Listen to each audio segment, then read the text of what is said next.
allo tes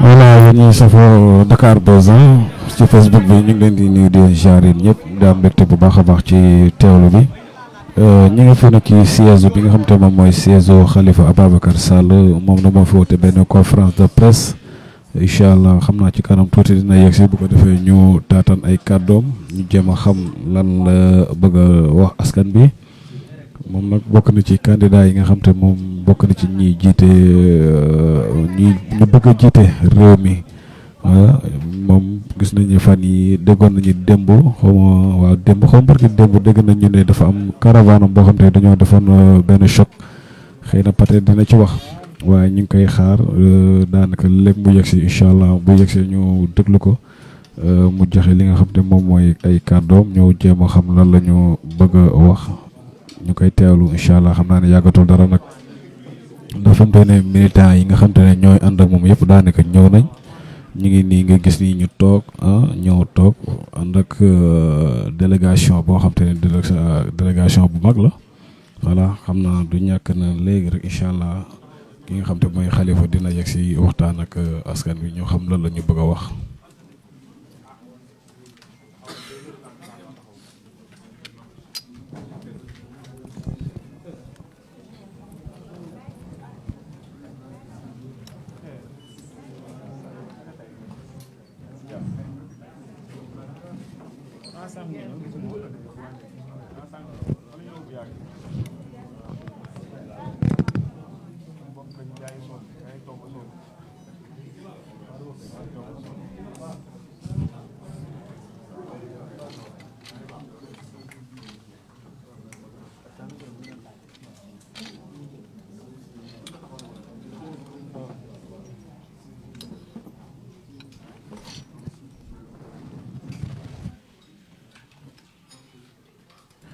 dafa mel ne militant yi nga xam te ñoo topp ci ginnaaw parce que xaaj bi yëpp ñëw nañ toog ci biir salle bi ñu koy xaarandi nag moom mi nga xam te moom mooy Khalifa Ababacar Sall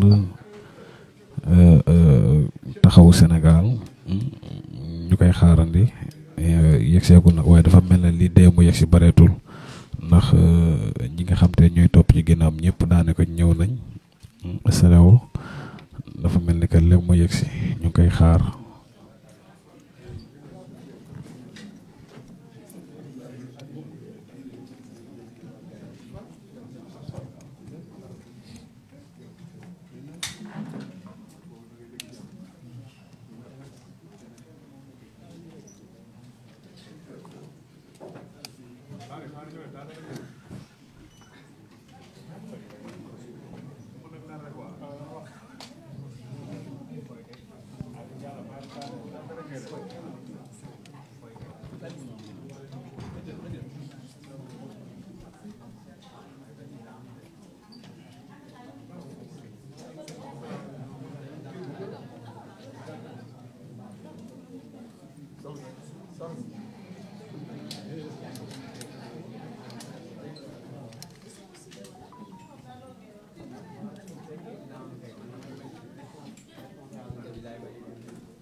Bonjour, donc...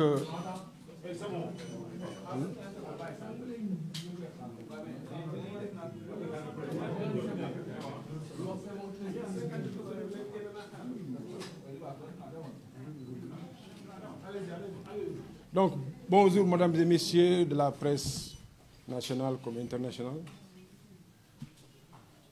Nous vous avons conviés à ce point de presse de la conférence des leaders de la coalition Khalifa Président. Donc, c'est la conférence des leaders qui vous rencontre pour la première fois. D'abord, pour vous parler de cette coalition, de cette conférence des leaders, donc de la coalition elle-même, mais surtout pour que vous puissiez écouter un échantillon de la coalition, vous parler de notre candidat, de son programme et de son profil, et vous parler de la coalition. Ci tàmbali bi mën nañ ni Taxawu Sénégal mi nga xam ni moo doon première plateforme bi ñu doon liggéeyee était déjà une coalition. Parce que Taxawu Sénégal n'est pas un parti. Donc, je vous parle en tant que président de la coalition Khalifa Président, Dr Oumar Cissé, député maire de Rufisque. Mais je vous précise que Taxawu Sénégal était déjà une coalition. Donc, parce que c'est une plateforme. Ça fait 3 ans, vous interviewez des personnalités de Taxawu Sénégal, vous les voyez fréquemment sur vos plateaux, ils échangent fréquemment avec vous. Ils étaient dans le cadre de Taxawu Sénégal.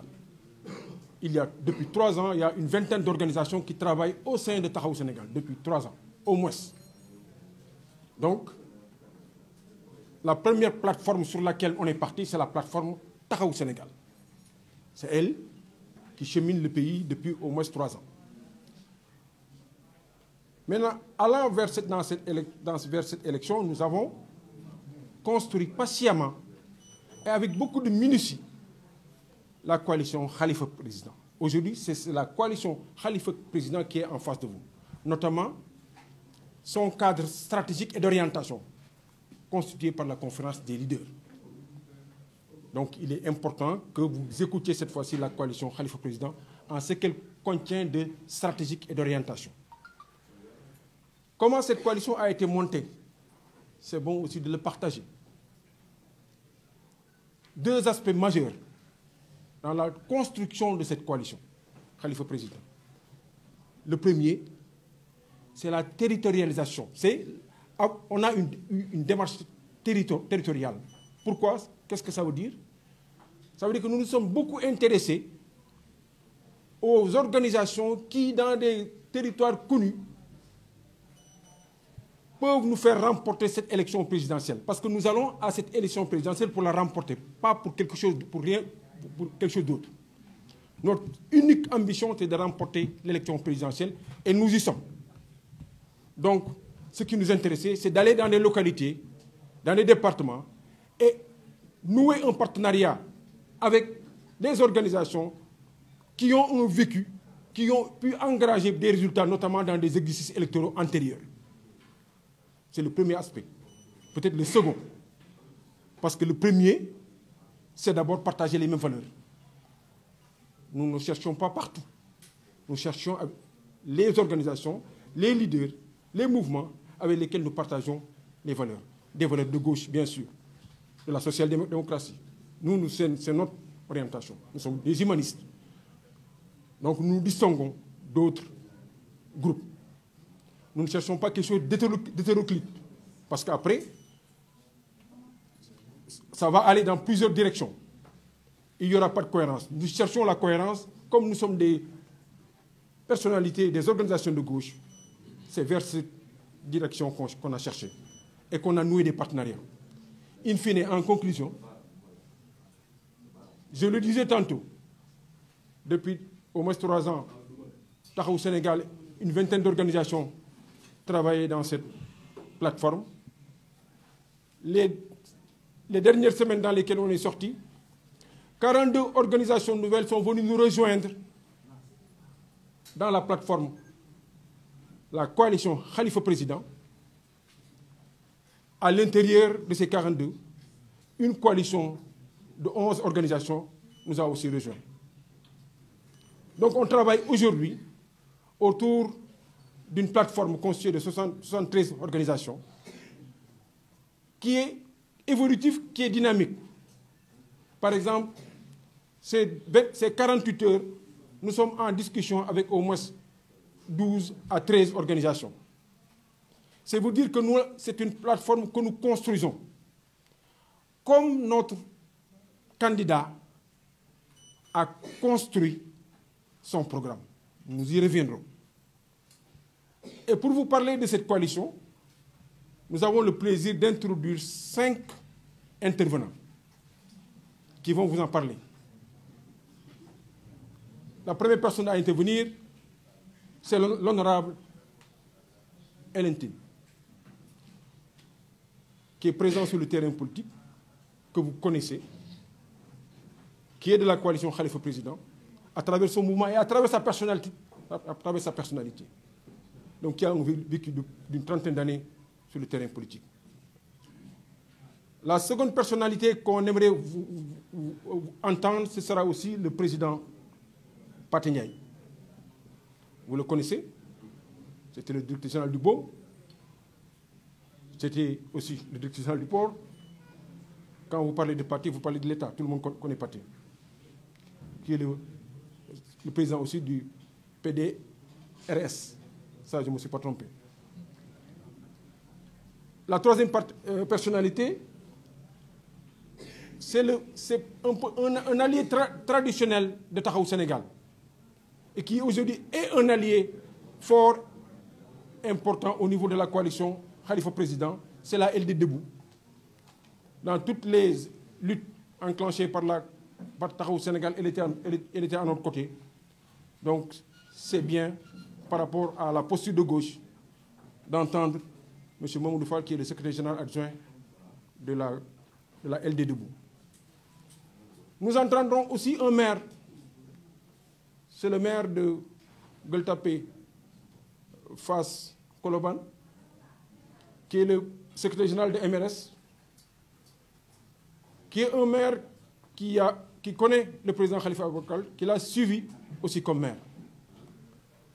Enfin, nous entendons Mme Aïda Niang, qui est de Andosopi, du mouvement Andosopi, une figure de la coalition Khalifa Président. Ces 5 constituent un échantillon représentant donc ces 73 organisations qui aujourd'hui travaillent d'arrache-pied pour remporter la victoire le 25 mars. Je voudrais terminer en vous disant qu'aujourd'hui, c'est la coalition la plus attractive. Tout le monde sait que notre candidat est dans la trajectoire la plus haussière par rapport à tous les autres candidats. Nous vous le démontrerons à travers leurs interventions. Aujourd'hui, nous avons pris sur nous d'écourter certaines entrevues avec d'autres organisations qui frappent à la porte pour vous présenter cette coalition, la coalition Khalifa Président. Donc, je vais laisser notre sœur, l'honorable Hélène Tine, introduire cet échange avec vous dans le cadre de ce panel de 5 intervenants qui illustre fort bien la diversité, la pluralité qui existe dans la coalition Khalifa Président. Honorable.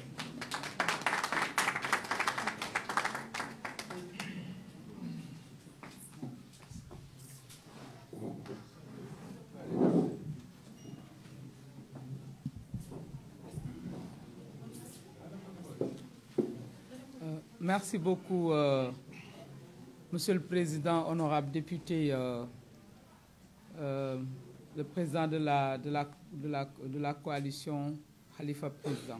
Je voudrais d'abord rendre grâce à Dieu d'être ici aujourd'hui avec tous les leaders de la coalition que je salue particulièrement et avoir l'honneur en tout cas de vous parler et à travers vous de parler aux Sénégalais.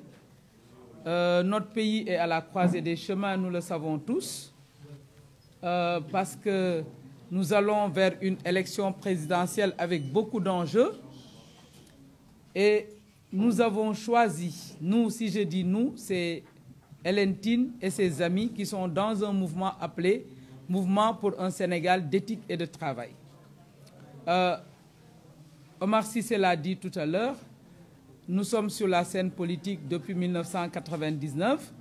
Donc, nous avons participé pratiquement à toutes les alternances qui sont advenues dans ce pays-là. Et nous avons décidé, pour cette élection, de soutenir notre frère, le leader de la coalition Taxawu, Khalifa Ababacar Sall. Pourquoi? Je pense que c'est la question, moi, qu'on me pose à chaque fois que je suis sur le terrain. On me demande pourquoi Khalifa. Mais parce que, je le disais tout à l'heure, le Sénégal est la croisée des chemins et nous avons besoin d'un homme de son envergure pour redresser la barre, pour aller en tout cas vers des chemins qui nous mèneront vers un développement un développement durable qui nous mènerait vers cette émergence qu'on nous clame depuis. Et nous avons vu en lui des valeurs de constance. De constance, moi, ça fait presque 30 ans que je suis dans l'opposition, mais j'y suis avec Khalifa Ababacar Sall depuis 30 ans. Sans constance, on ne peut rien construire. Et je voudrais ici, par rapport à cette constance dans l'opposition, une opposition constructive, pas destructive, que nous avons vécu avec lui depuis presque 30 ans, je voudrais dire aux gens qui se questionnent, qui demandent où va Khalifa Sall. J'ai entendu une de mes sœurs dire que Khalifa Sall, est-ce que Khalifa cherche l'opposition pour est-ce qu'il va soutenir ceux de l'opposition? Et je voudrais en tout cas dire ici que Khalifa n'a aucune leçon à recevoir de qui que ce soit en termes de positionnement et de posture dans l'opposition. Nous avons participé, nous, à toutes les alternances qui sont advenues dans ce pays. Mais les personnes qui posent ces questions n'ont jamais participé à ces alternances-là. Ils ont toujours été de l'autre côté. Ils ont toujours été du côté du pouvoir. Donc c'est cette année qu'ils cherchent à participer à une alternance. Il ne faudrait pas qu'ils se demandent où est Khalifa Sall. Depuis 2000, Khalifa Sall est resté dans l'opposition, constant dans l'opposition. En tout cas, nous qui sommes restés dans l'opposition, qui n'avons pas valsé d'un régime à l'autre, nous sommes restés avec lui dans l'opposition. C'est ces valeurs de constance. Les autres valeurs, c'est la paix. Nous avons cheminé avec Khalifa Sall, qui a vécu ces dernières années beaucoup d'épreuves en tant qu'homme politique. Nous étions là quand on l'a accusé, quand on a fomenté contre lui, quand on l'a emprisonné, quand on a pris son poste de maire de Dakar, quand on a pris son poste de député, et nous n'avons pas vu pas de velléité, de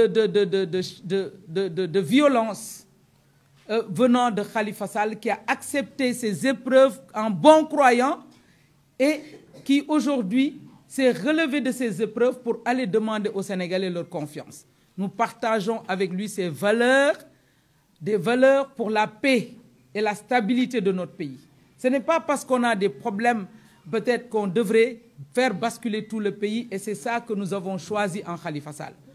Nous avons choisi en Khalifa Sall le fait qu'il ait en tout cas fait ses preuves partout où il a été, où il a eu des postes de responsabilité, notamment en tant que ministre, mais aussi en tant que maire. Peut-être les maires qui ont cheminé avec lui vont le dire. Nous avons vu ce qu'il a fait à Dakar. Nous avons vu qu'il a eu en tout cas des actions qui ont touché directement les plus démunis, même les enfants qui étaient à l'école. Nous avons vu qu'il avait transformé Dakar, et c'est pour cela que Dakar lui avait redonné un deuxième mandat qui lui a valu toutes ces épreuves politiques-là. Donc nous savons qu'aujourd'hui, si nous lui confions le Sénégal, les plus démunis, les femmes et les populations de nos villes et de nos campagnes vont sentir en tout cas les politiques publiques, et lui-même il le dit nous le disons dans le programme de Khalifa président. Nous sommes avec Khalifa Ababacar Sall parce que toutes les minorités, en tout cas au Sénégal aujourd'hui, il n'y a même pas de minorité parce que nous sommes tous des citoyens à part entière, mais nous sommes convaincus que Khalifa Sall, le président, mettra le Sénégalais, de quelque bord qu'il soit, au-dessus de tout. Et c'est pourquoi nous, on a décidé d'aller avec lui. Nous sommes avec lui en tant que femmes aussi, parce que nous savons que demain, il va protéger les droits de la femme. Il va soutenir les femmes sénégalaises. Et c'est pourquoi nous avons choisi de venir avec lui. Si je me résume un peu en wolof, je dirais que ñun tey man Hélène Tine maa ngi sant yàlla mën a ñëw taxaw seen kanam ndax su ma taxawee seen kanam Sénégal yëpp lay waxal. ñëw fi nag en tant que leader politique boo xam ne lu ëpp ñaar fukki at ak juróom ñu ngi ci langue politique bi, mais ànd ak mouvement bu ñuy wax mouvement pour un Sénégal d'éthique et de travail. fekk fi sama ay naataango yoo xam ne ñu ngi ci coalition wu donc Khalifa Ababacar président, coalition bi conférence des leaders bi ñëw benn échantillon ñëw fi pour waxtaan ak sénégalais yi. man li may àddu mooy lu tax, parce que question boobu dañ ma koy laaj toujours, lu tax nga tànn dem ci Khalifa Ababacar Sall, lu tax nga jàppale ji Khalifa Ababacar Sall ci élection yi. man nag ma ni leen man li tax ma def ko d'abord Khalifa dama li ma njëkk a bokk ak moom mooy gëm-gëm ci politique, mooy am constance ci politique, ndax ñaar fukki at ak juróom ëpp na ko moom depuis 2000 génnul teggiwul tànkam fa mu bokkoon, teggiwul ba te dàq nañ ko sax moom fa la bokk ba léegi di doxal gis-gis ba mu amoon foofu. ñun dañ ko fekk en 2000 man 99 laa dugg politique, ñu ànd ak ñoom ñu génn ci pouvoir bi ñu rattrapé leen dans l'opposition. Et depuis lors lu ñu gis ci Khalifa mooy constance, li ñuy wax constance xaw ma nuñ koy waxee ci wolof, mais mooy dëggal na boppam si fa nga xam ne fa la sax ci biir opposition bi, dëggal boppam si ànd ak askan wi, maanaam tooguloo rek nguur fu muy xeeñ walla fu mu ne nga sol sa dàll tàbbi fa. loolu lañ bokk ak moom 25 ans ngi nii, seetoo fuy nguur gi di xeeñee, seetoo fu nguur gi tàbbee. donc ñun man de personnellement alternance yi am fii Sénégal yépp bu 2000 bu 2012 te fas yéene naa bii di ñëw nga xam ne dinañu alternance teg fi Khalifa Ababacar Sall ñu bokk ci alternance boobu. kon ñi nga xam ne nag ñu ngi laajte ne Khalifa ndax mu ngi opposition walla fan lañ nekk, am na sama benn xarit sama sœur bu ne mu ngi wër ndax Khalifa suy wër opposition war na mën a ñëw ci seen camp, mais Khalifa mësul jóge opposition. Khalifa opposition la mos a sax, moo tax li ko dal yépp dal ko. te moom tamit ñooñu di ko laaj ñoom mosuñu bokk ci benn alternance ci réew mi. ñun de saa yi ñuy xeex pour alternance am ñoom ñu nga ca parti ba nga xam ne foofa la nguur gi ne. kon nag amuñu benn leçon bu ñuy jox Khalifa Sall ak di ñu ko jox ci wàllu suñu taxawaay ci biir opposition Sénégal fii. amuñu benn leçon bu ñuy recevoir. Khalifa Sall wax naa ko li ko dal, li tax ñu ànd ak moom mooy toog ci opposition ànd ak askan wi, liggéeyal askan wi moo tax ba ñu dal ci kawam, mbugal ko, tëj ko fi kaso, nangu ndombo tànk meeram, nangu ndombo tànk députéem. waaye nag taxul ba tey mu bal tàkk fi, taxul xeer naaw fi, taxul dara am fi. dafa gëm nangu dogalu yàlla, toog purger ay penam ba sénégalais yi mu won leen tey yàlla dogal mu war a won sénégalais yi ne loolu yëpp amul. il a fait corps avec le peuple sénégalais. moo tax tey ñun ñu xam ne nitu jàmm la, nit koo xam ne buñ ko fi tegee Sénégal dina am jàmm. ndax Sénégal nag dafa nekk ci diggante boo xam ne dafa tollu diggante tumuranke jàmm, te jàmm su tumurankee kenn mënul tabax foofa dara. ñu xam ne moom tey nitu jàmm la, nitu jàmm jooju la ñuy topp, moom la ñu yéene Sénégal bu ëllëgee ñu teg ko fi.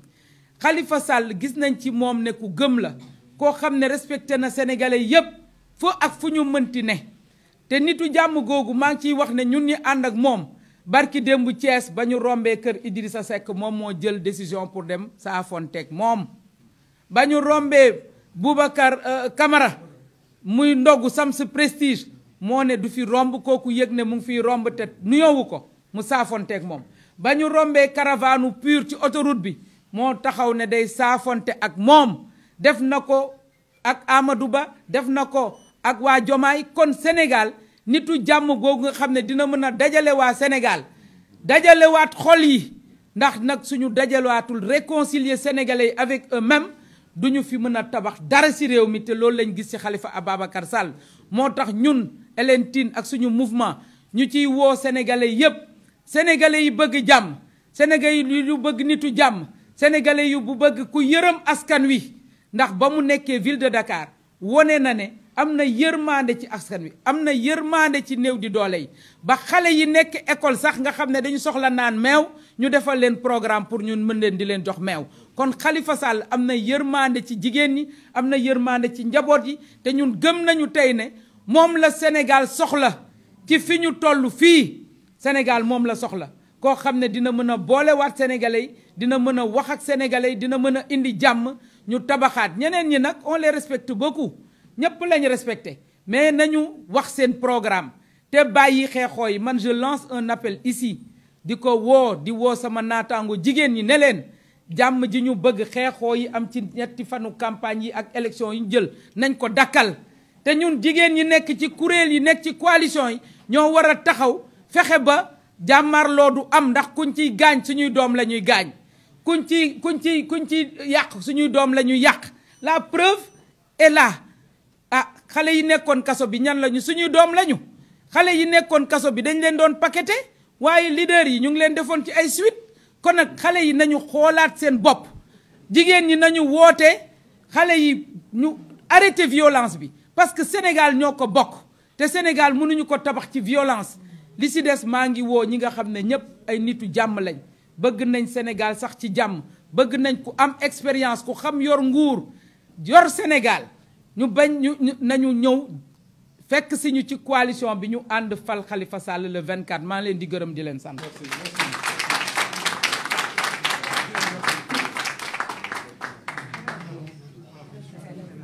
jërëjëf présidente Hélène honorable dinañu maintenant ñu ngi jox kàddu gi le président Pathé Ndiaye bëgg naa leen aussi informer ni ki nar a tëj intervention yi c'est le maire Jean-Baptiste Diouf waaw kooku ku xam Khalifa Sall mu gën la koo xam ndax dafa ànd ak moom aussi ci parti socialiste ànd ak moom aussi à la ville de Dakar kon bëgg nañ aussi mu sànni ci kàddu président Hélène jërëjëf wax ji leer na ñu jàll ci donc le président Pathé Ndiaye.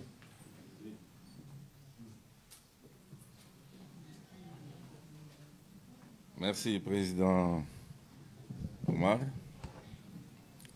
maa ngi nuyu ñëpp di sargal ñëpp di leen baal wax si weeru koor bi di leen baal wax di nuyu tamit suma mbokk suma naataango yi ma àndal fii si coalition président Khalifa Sall.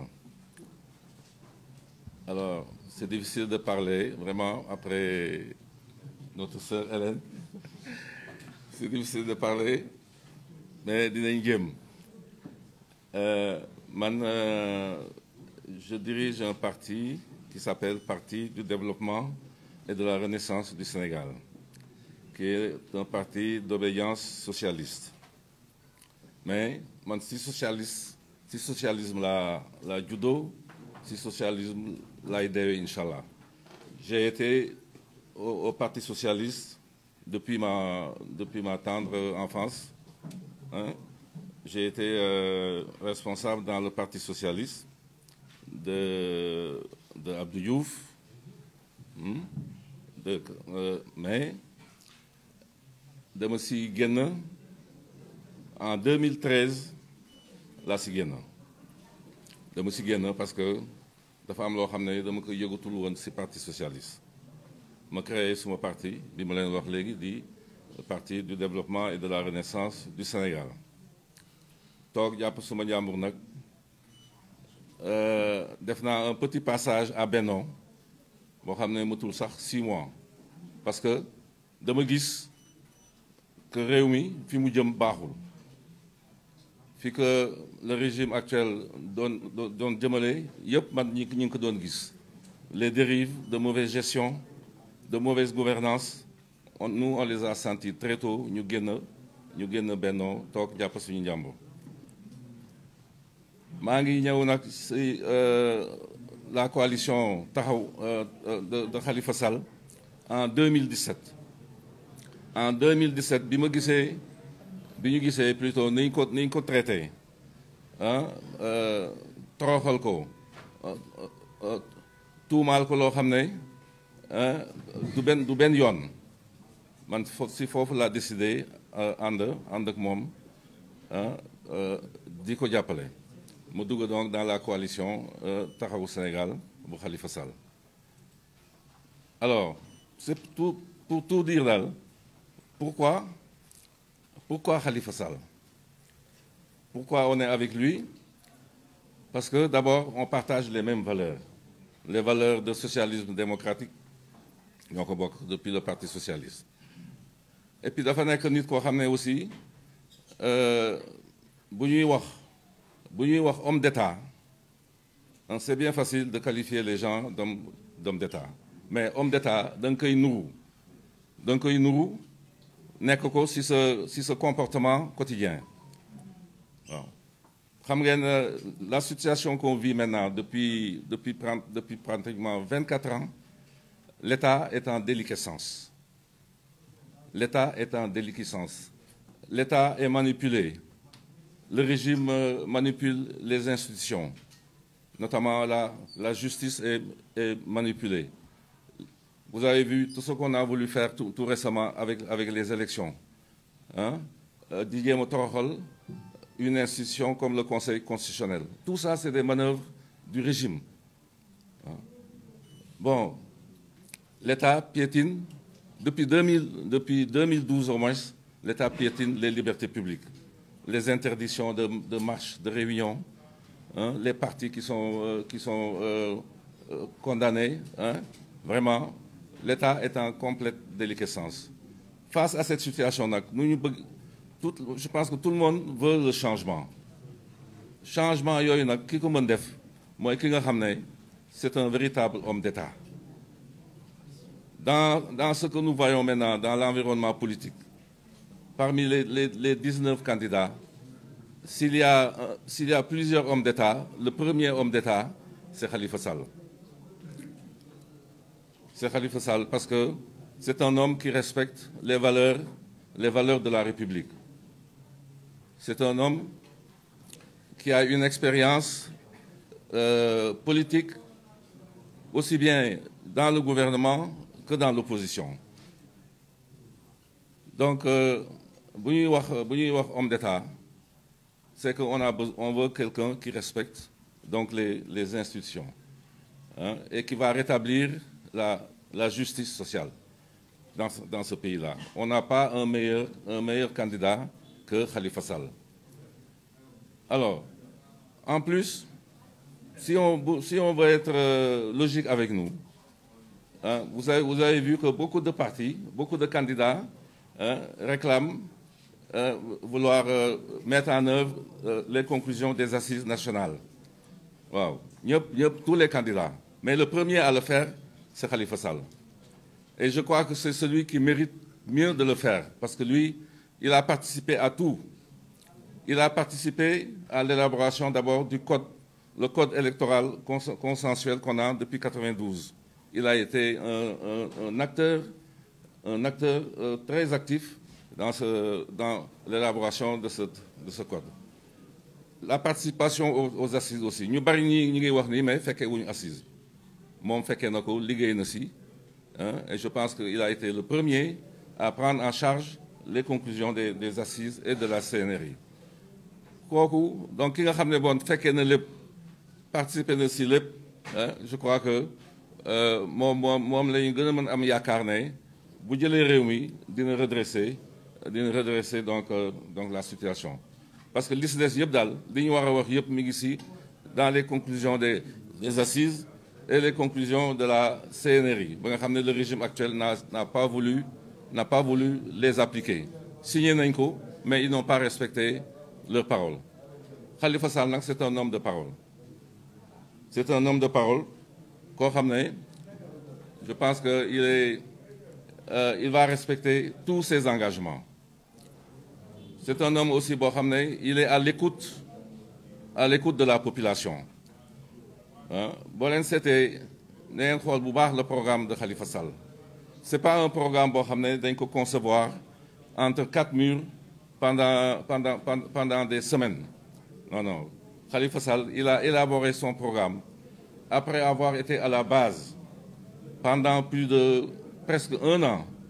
Il était dans les régions à l'écoute des populations pour prendre en compte leurs besoins et les transformer en projet de développement. loolu mooy différence su programme Khalifa Sall ak programme yi ñuy dégg ci temps yi yoo xam ne ce sont des projets chimériques, des projets mal pensés, mal étudiés et qui ne correspondent pas aux besoins des populations. Nous avons besoin dans ce pays-là actuellement d'une équipe qui va travailler immédiatement. Oui. Et qui ne va pas être ici à faire encore des recherches, des réflexions pour décider. Khalifa Sall, c'est quelqu'un qui sait où on doit aller, comment on va le faire et à quel moment, s'il est responsabilisé, il va travailler immédiatement. Ñun loolu moo tax ñu ànd ak Khalifa Sall loolu moo tax parce que il incarne toutes ces valeurs. Ñun suñu ambition mooy que ce pays-là soit entre de bonnes mains, des mains sûres, des mains yoo xam ne bon ils vont respecter leur parole. Khalifa li ko rey xam ngeen ko c'est son sens de l'État, c'est son sens du secret d'État. Parce que quand il était en procès, tout le monde savait que s'il avait donné la liste des personnalités, des notabilités qu'il a aidées, on ne l'aurait pas mis dans cette situation. Mais un homme d'État, c'est quelqu'un qui meurt avec son secret. Donc, loolu daal laa bëggoon wax ci Khalifa pour expliquer pourquoi Khalifa. Khalifa, moi, je pense que c'est le candidat boo xam ne nous devons lui faire confiance. Nous devons lui faire confiance. Objectivement, les Sénégalais doivent choisir. Il faut choisir son camp. Nous avons besoin de redresser ce pays-là et c'est l'homme qui incarne toutes ces valeurs-là et je pense que c'est le meilleur candidat possible dans ce pays. Je vous remercie.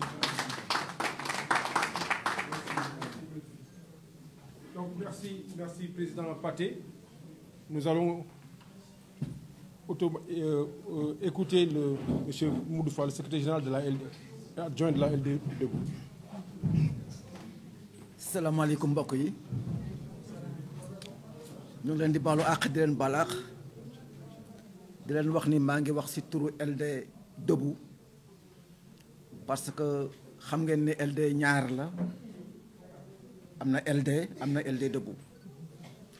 LD Debout bi taxaw fii nag mooy le digne héritier de la LD MPT. ñi nekk sama génération wala ñu mag ma tuuti xam na lan mooy LD MPT du professeur Abdoulaye Bathily. LD boobu mooy LD bi nga xam ni il a participé à tous les combats démocratiques de ce pays-là. LD boobu mooy LD bi nga xam ni à chaque fois que Sénégal toll ci diggante dina taxaw xalaat waxtaan tracer ab voie pour que Sénégal génn ci diggante boobu. LD Debout aujourd'hui est dirigé par Pape Sarr. Il est empêché, il est en Ngoï dans la campagne. Je voudrais dire aux Sénégalais, à l'intérieur du pays comme en dehors du pays, que l'heure est grave. Et il faut être lucide pour faire le bon choix. La LD a participé à toutes les alternances de ce pays-là. La LD Debout n'est pas un parti boo xam ne li ko intéressé mooy ay intérêt individuel égoïste, non. C'est l'intérêt du peuple sénégalais qui nous intéresse. Il y a de cela 18 mois, nous nous sommes réunis en secrétariat. Nous avons analysé la situation du pays et on s'est accordé pour dire que si on ne se levait pas, le Sénégal risque de vivre des périls dangereux. Nous avons dit qu'il faut qu'on se mobilise pour 2 combats. Le premier combat, c'est faire de telle sorte que Macky Sall ne soit pas candidat. Pas de 3e candidature.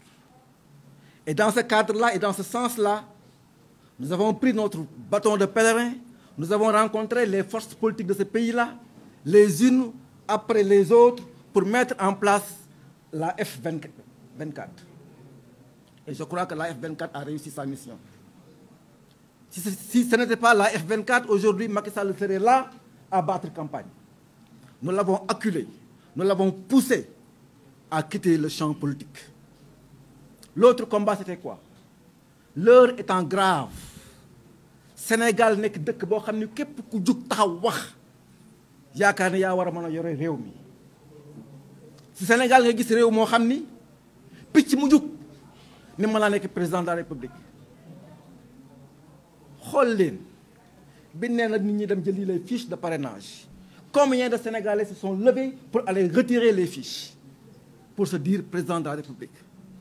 Parce que suñu réew dafa yàqu. Macky Sall dafa yàq suñu réew. ba tax na il faudrait que aujourd'hui ñu taxaw xool li ñu war a def. bu loolu jeexee ñu ne ñun ñii en tant que LD debout nan leen wër leader politique yi nga xam ni ils sont dignes de confiance. mën nañoo yaakaar ni ñii war nañoo mën a liggéey ak ñoom pour rassembler toute l'opposition autour d'un candidat. loolu moo doon suñu ambition ñun. Rassembler toute l'opposition autour d'un candidat. muy mission bu difficile si li ma leen wax sànq.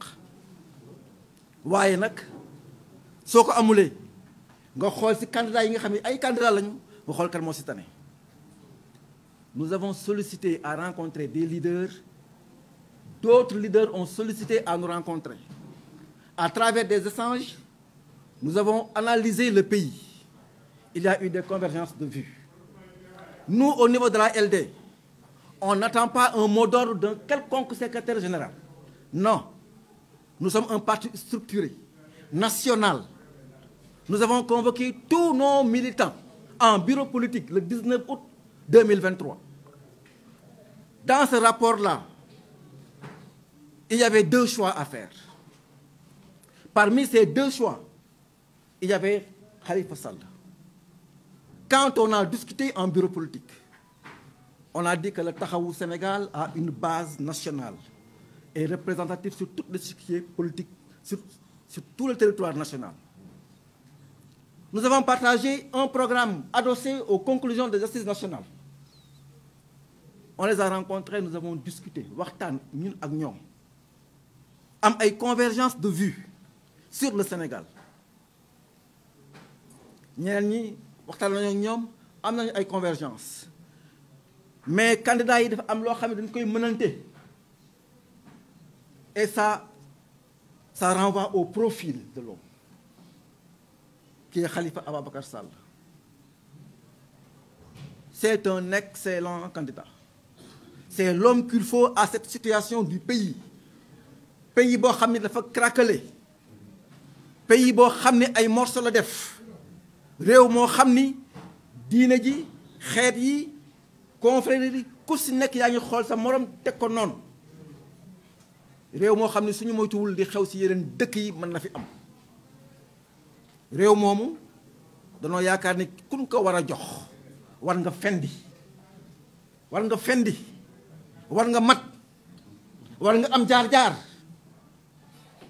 war nga xam àddina war nga wër àddina xam àddina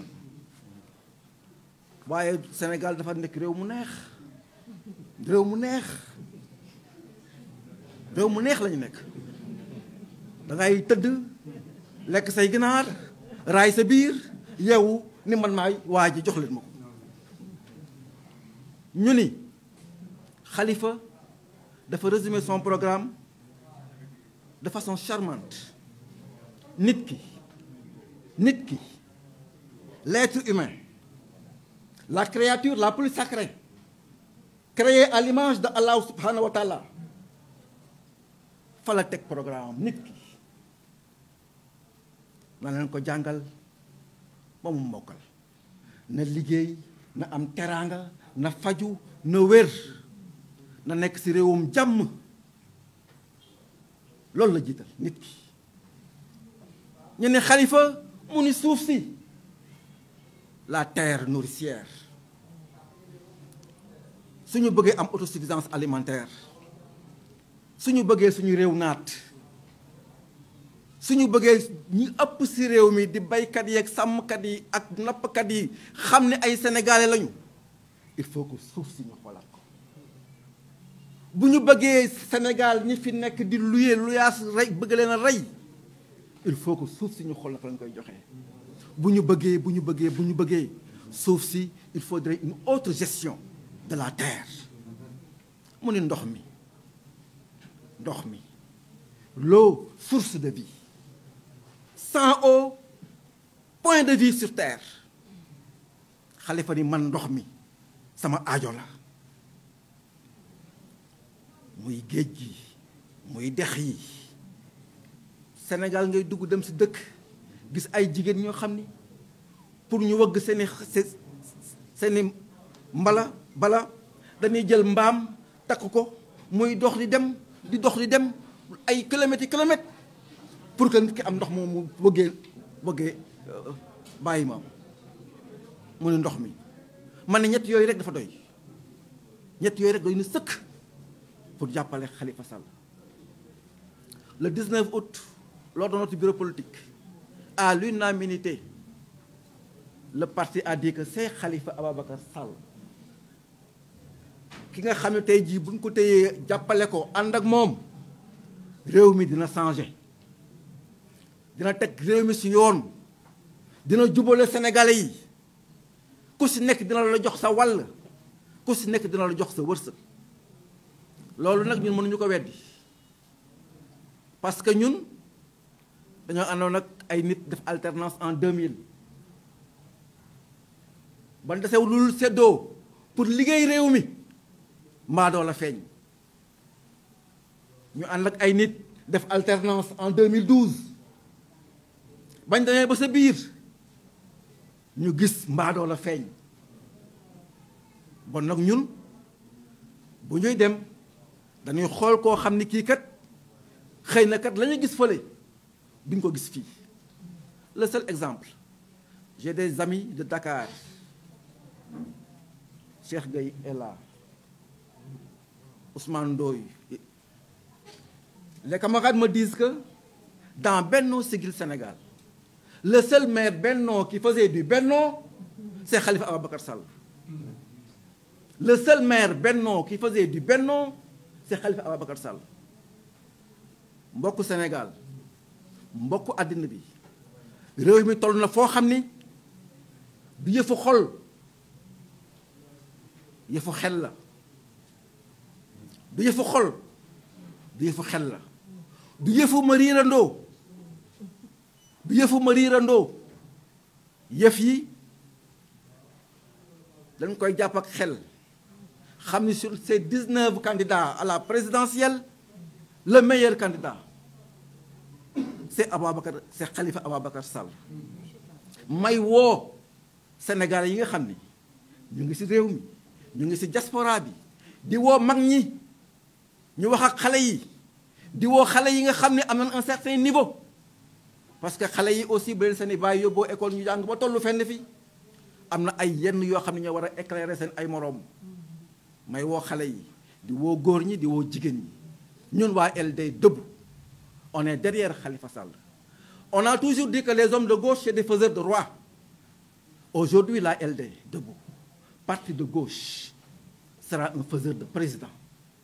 Et le 24 prochain mars 2024, nous allons élire massivement au premier tour le président Khalifa Ababacar Sall. Donc ñu ngi leen di gërëm di leen sant. Wasalaam. Merci. Merci beaucoup, secrétaire général adjoint Mamoudou Fall. Merci. Nous passons la parole au maire Abdou Aziz Paye, secrétaire général de MRS.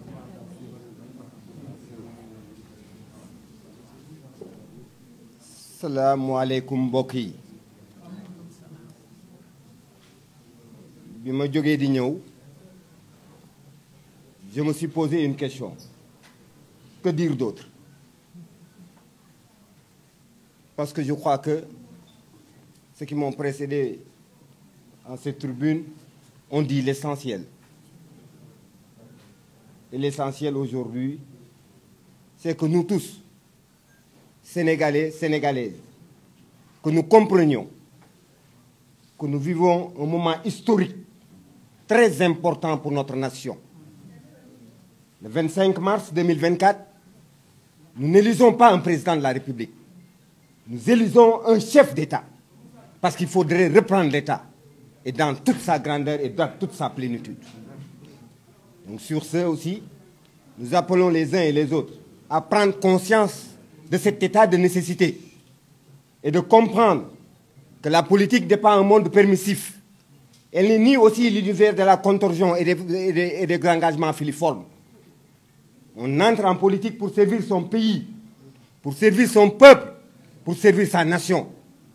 Je suis le symbole des anciens et de la nouvelle génération. Je ne parlerai pas de Mamadou Dia, je ne parlerai pas de Majmoud Diop, je ne parlerai pas d'Abdoulaye Wade. Je ne les ai pas lus, je les ai écoutés, je les ai entendus. J'ai participé à des réunions avec ces personnes-là. Depuis 36 ans, moi, Abdoul Aziz Paye, je suis dans l'opposition. Je me suis opposé à tous les pouvoirs qui ont eu lieu dans ce pays-là. Mais malgré tout ça, nous sommes restés dignes et droits dans nos bottes. Nous voulons quelque chose pour ce pays-là. Et nous savons pertinemment qu'aujourd'hui, que le meilleur choix que nous pouvons avoir, c'est le choix de Khalifa Sall. Pourquoi choisir Khalifa Sall pour nous? Ça a été très simple. Nous l'avons connu en tant qu'enseignant. Nous l'avons connu en tant que maire. Je me suis dit, que dire aux enfants de Dakar qui ont pu bénéficier du lait à l'école, qui ont pu bénéficier des tenues, qui ont pu bénéficier des sacs à l'école, de la santé à l'école. Qu'est-ce qu'on va raconter à ces enfants-là? Que cet homme-là n'est pas digne de confiance? Que cet homme-là ne peut pas gouverner le pays? Non, détrompons-nous. Il l'a fait. Et c'est des choses visibles. La prise en charge médicale. Combien de personnes aujourd'hui auraient été au niveau de l'au-delà et qui sont parmi nous encore aujourd'hui? Il a aidé à se soigner. Qu'il a amené en Europe. Qu'il a amené en Occident. Les gens qui ont bénéficié de piles aujourd'hui qui respirent. Ces gens-là, tu iras leur dire que Khalifa Sall n'est pas bon. Non, mais attends, écoutez, on est où? Nous ne vendons pas de l'illusion. Nous ne vendons pas de rêve.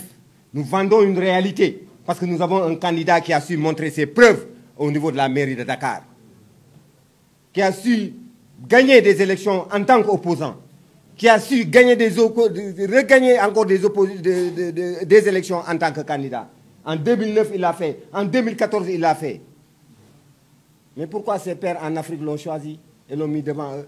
C'est Julia Afrique, président de l'Alliance, de Cité Alliance, secrétaire général de l'AMF, parce qu'il avait les compétences requises pour pouvoir donner les orientations nécessaires et aider ses pairs africains à trouver des solutions idoines par rapport aux solutions qu'il a apportées à sa ville de Dakar.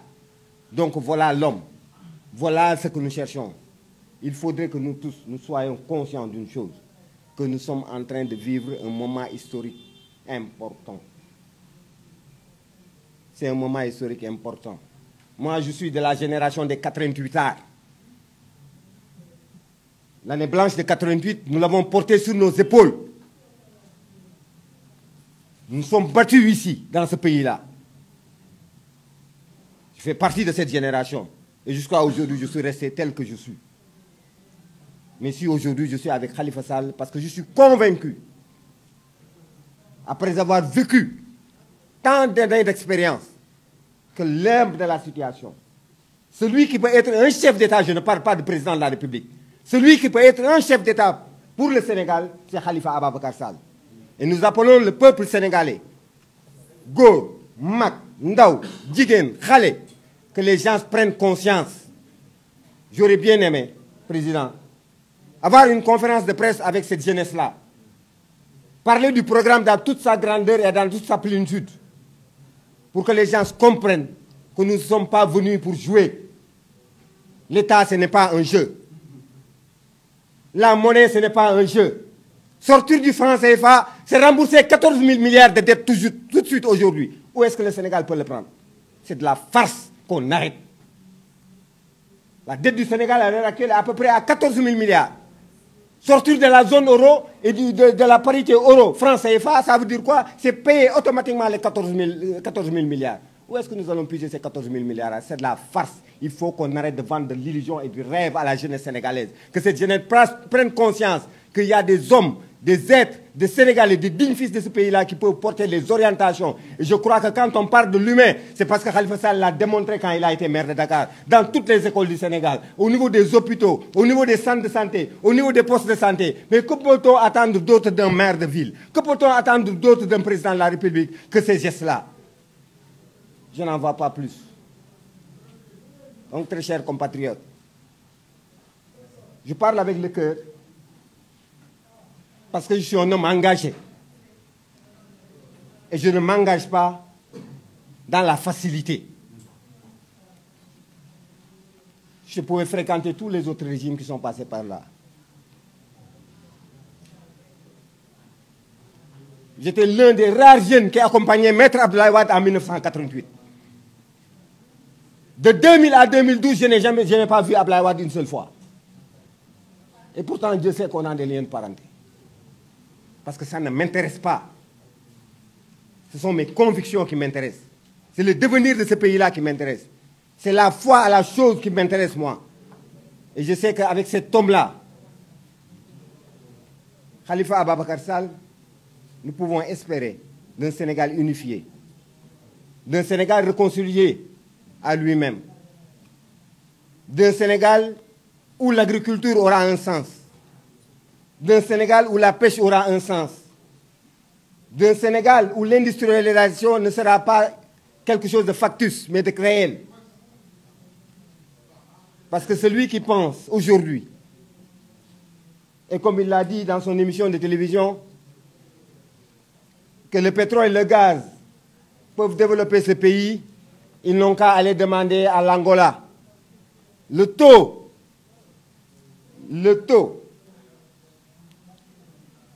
de l'inflation en Angola, au Nigeria, aujourd'hui, au Ghana, c'est des taux assez élevés, qui dépassent les 2 points. Et au Sénégal, on est à un taux de 3%. Le taux de croissance de l'Angola, au moment de la production du pétrole, était à 70%. Taux de 70% au moment de la production du pétrole. On en est l'Angola aujourd'hui. Donc arrêtons. Posons les véritables débats. Et j'aurais aimé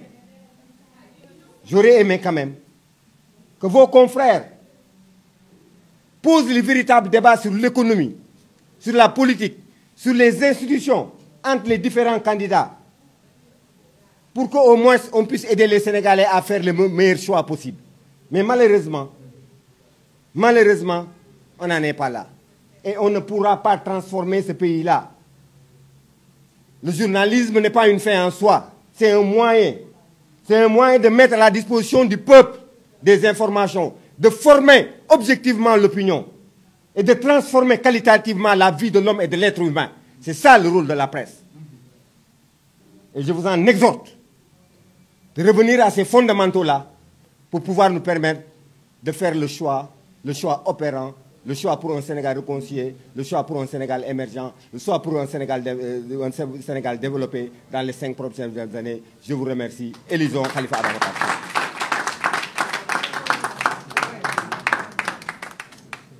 Merci monsieur le maire Abdou Aziz Paye.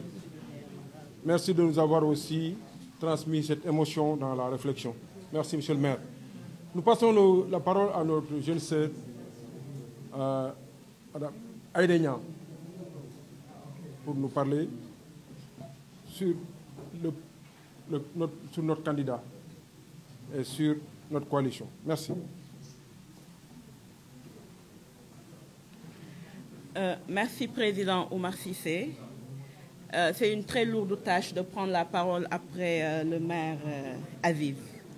Mais d'abord, à l'entame de mes propos, permettez-moi de saluer le directeur de campagne et des masses ou les blessés que nous avons eus hier lors de notre caravane. Permettez-moi aussi de saluer la conférence des leaders. Et en les saluant, je voudrais, comment dirais-je, mesurer leur degré d'engagement et de responsabilité. Parce qu'aujourd'hui, nous sommes dans un Sénégal où c'est l'opportunisme qui paie. Nous sommes dans un Sénégal où c'est le buzz qui paie. Nous sommes dans un Sénégal où c'est la calomnie qui paie. Et nous avons choisi le président Khalifa Ababacar Sall en tant que militante de gauche, assumée, en tant que militante des causes aujourd'hui qui nous rassemblent, le chômage des jeunes, mais aussi en tant que républicaine. Et c'est aujourd'hui en réalité le message que nous voulons lancer. Nous avons choisi le président Khalifa parce que nous avons vu qu'il n'avait pas besoin d'éteindre les autres pour exister. Nous avons choisi le président Khalifa Ababacar Sall parce que nous avons vu qu'il n'avait pas besoin de calomnier, de dire des contre-vérités pour être le président Khalifa Ababacar Sall. Mais encore une fois, nous l'avons choisi parce que nous avons vu les résultats qu'il a eu à faire au niveau de la ville de Dakar. Nous avons choisi le président Khalifa Ababacar Sall parce que le maire Aziz l'a dit. Nous choisissons un chef d'État. Et un chef n'a pas de chef. Un président de la République n'a pas de parrain. Un président de la République n'a pour seul chef, pour seul parrain, pour seule loyauté que le peuple sénégalais, rien que le peuple sénégalais. Et cette question, elle est essentielle. Elle est essentielle pour que nous, jeunes, que nous puissions savoir que nous sommes à la croisée des chemins. Nous sommes à la croisée des chemins parce qu'aujourd'hui, sur le plan international, nous parlons d'une possible guerre froide. Nous sommes à la croisée des chemins parce que sur le plan international, il y a un charisme, il y a un leadership que le prochain président de la République du Sénégal doit pouvoir incarner. Et vu son parcours par rapport aux différentes organisations où il a eu à être membre, nous avons été rassurés. Nous sommes rassurés par le président Khalifa Ababacar Sall parce que c'est un homme résilient. C'est un homme qui n'a pas de rancœur. C'est un homme de dialogue. C'est un homme de consensus. Et j'aimerais bien insister sur le terme dialogue et consensus. Il n'a pas eu à marcher le soir pour crier le matin. Il n'a pas eu à tenir un discours avant et après. Il a toujours été logique dans sa démarche et dans sa constance. Nous ne tiendrons jamais de discours dithyrambique parce que nous sommes au-delà de ça et je pense que même dans notre idéologie de gauche, le jeu est souvent détestable. Mais aujourd'hui, le jeu est important. Le jeu est important parce qu'il est important, la répétition, elle est importante et pédagogique, de dire aux jeunes, ne faisons pas les erreurs que nous avons eu à faire. Ne votons pas parce que nous écoutons des gens qui veulent nous dire ce que nous voulons entendre. Ne votons pas parce qu'il y a un projet qui souvent, il y a des projets, il y a des programmes qui ont été faits à la va-vite. Ne votons pas simplement parce que nous voulons adhérer à une personne, mais adhérons à un programme. Adhérons à un parcours, mais surtout adhérons à un profil qui, je pense, depuis plus de 20 ans, a été constant dans l'opposition, a été constant dans les propositions, mais aussi a été constant dans la mise en œuvre des programmes qu'il a eu à faire. Et ni ma koy terminer ci wolof, peut-être ta ay fata dina ma corriger. Ku mësul togg omelette, bu la nee dinaa la defal ceebu jën war nga inquiété wu. Et je pense que le président Khalifa Ababacar Sall nous a déjà régalé par ce qu'il a fait au niveau de la ville de Dakar. J'ai été coordonnatrice des jeunes du M23. Depuis plus de 15 ans, je suis militante. Et le mot militant est important. Nous ne sommes pas des clients politiques. Et autour de ce présidium, il n'y a pas de clients politiques.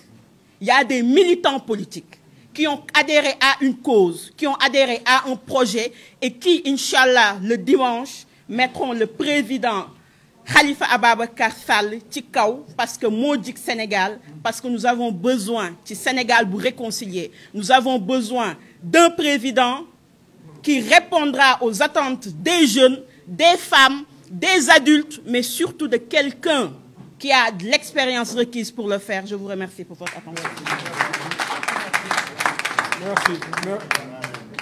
Merci, Présidente Aïda. Merci beaucoup.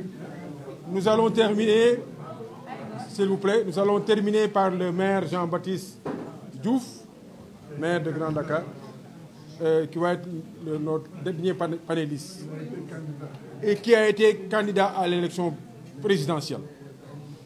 Monsieur le maire.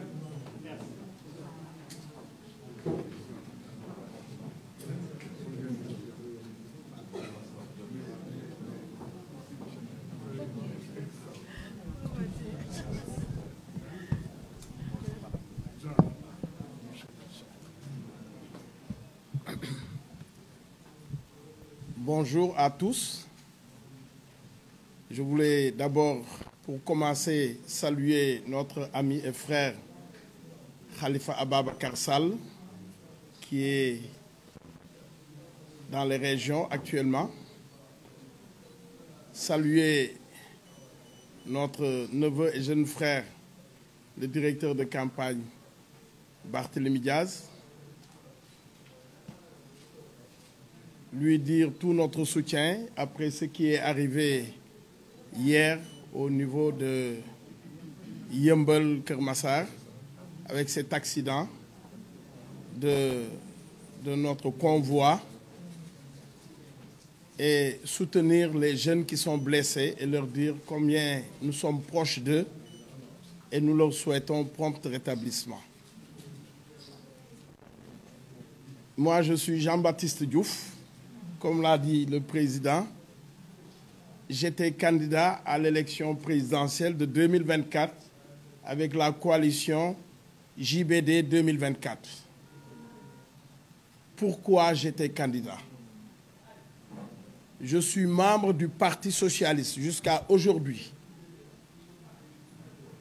Et j'ai défendu par tous les moyens, à toutes les rencontres, à tous les niveaux, à toutes les stations de ce parti, qu'il fallait qu'il y ait un candidat socialiste. Et puisque la direction du parti en a voulu autrement, ma coordination, accompagnée de certains militants du parti, m'ont fait confiance et m'ont investi pour être candidat à l'élection présidentielle. Nous avons fait le parrainage et nous avons été spoliés parce que j'avais eu le parrainage, plus de 50 000 parrains, et on m'a enlevé plus de 10 000 parrains, soi-disant qu'ils n'étaient pas sur le fichier électoral.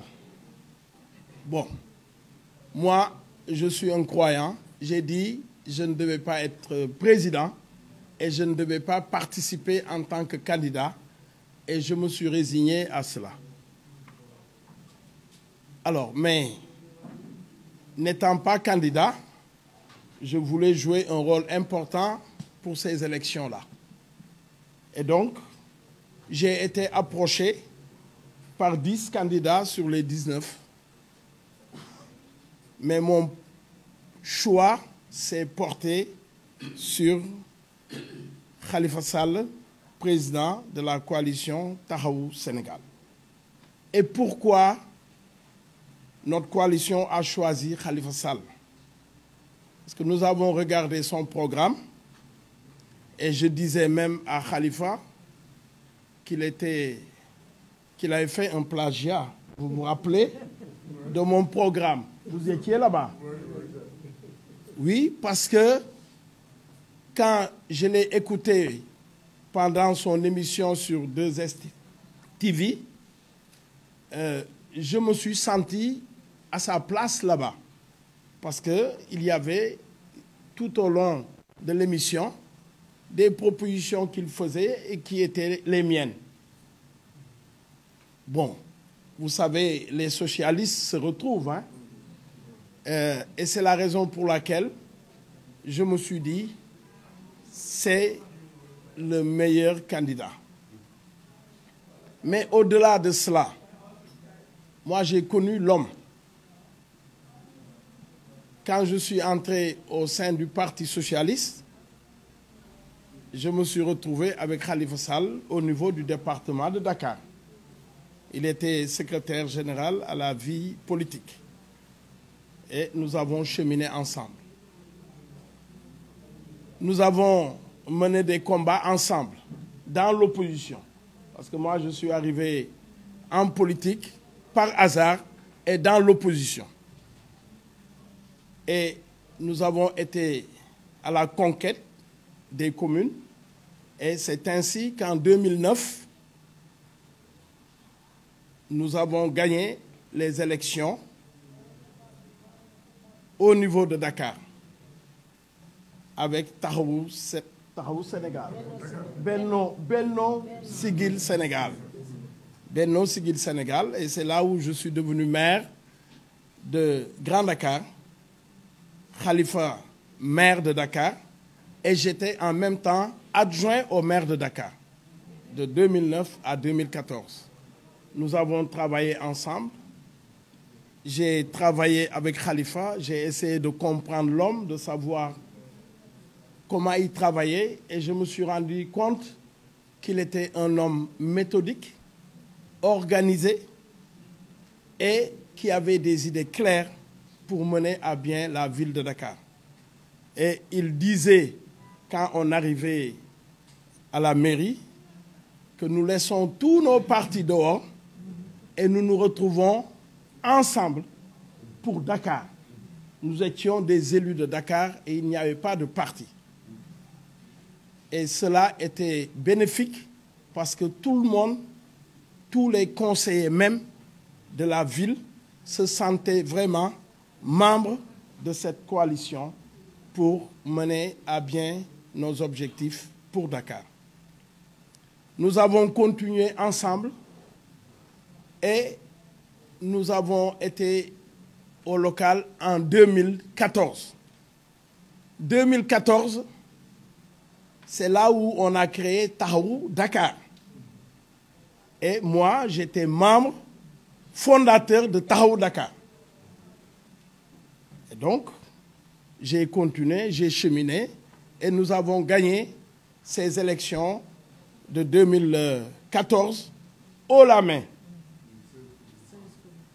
Haut la main avec 16 communes, semble-t-il. Et j'ai eu aussi le privilège et l'honneur d'être adjoint de Khalifa Sall au niveau de la ville de Dakar. Et donc, pendant tout mon parcours, j'étais avec Khalifa Sall. Nous avons eu des complicités dans la gestion et on a parlé, on se parlait franchement, parce que moi je dis la vérité, je dis ce que je pense, sans gêne, et je disais à Khalifa, je n'étais pas d'accord. Je crois que des hommes et des femmes, naturellement, quand ils sont ensemble, ils doivent se dire la vérité et oser dire la vérité. Et moi, je vis cela. Et donc, aujourd'hui, le Sénégal est en tournant important dans la vie politique et la vie économique pour son développement. Alors, si nous ne faisons pas attention, on peut prendre un mauvais virage. Et prendre un mauvais virage veut dire tout simplement rater le train de l'émergence. Et ce serait grave pour notre pauvre petit pays. Donc, nous devons faire en sorte de travailler la main dans la main, avec sérieux, avec détermination, avec fougue, pour réussir notre mission de demain. Tey jii dama bëgg wax sénégalais yi ne man mi bokk ci coalition JBD 2024 man maa woo ñi ma àndal ñu ñëw ànd si ak coalition taxawu Sénégal bi Khalifa Ababacar Sall jiite ñu ñëw bokk ci coalition boobu ndax def Khalifa Sall mu nekk président de la République chef de l'État comme ni ko kii waxee waaw mais dañuy yokk toujours chef des armées et autre chose ñi xam République man dama ñëw bokk si parce que dama nekk socialiste moom laa xam te Khalifa Sall ñëpp xam nañ ne socialiste la il est sorti de la bonne école du temps de Senghor Abdou Diouf et donc xam na lan mooy politique xam na lan mooy république xam na lan mooy diriger un pays Khalifa Sall dama àndoon ak moom nekk maire nekk adjoint à la ville de Dakar ñu xamante bu baax mu nekk koo xam ne xam na liggéeyam mën na liggéeyam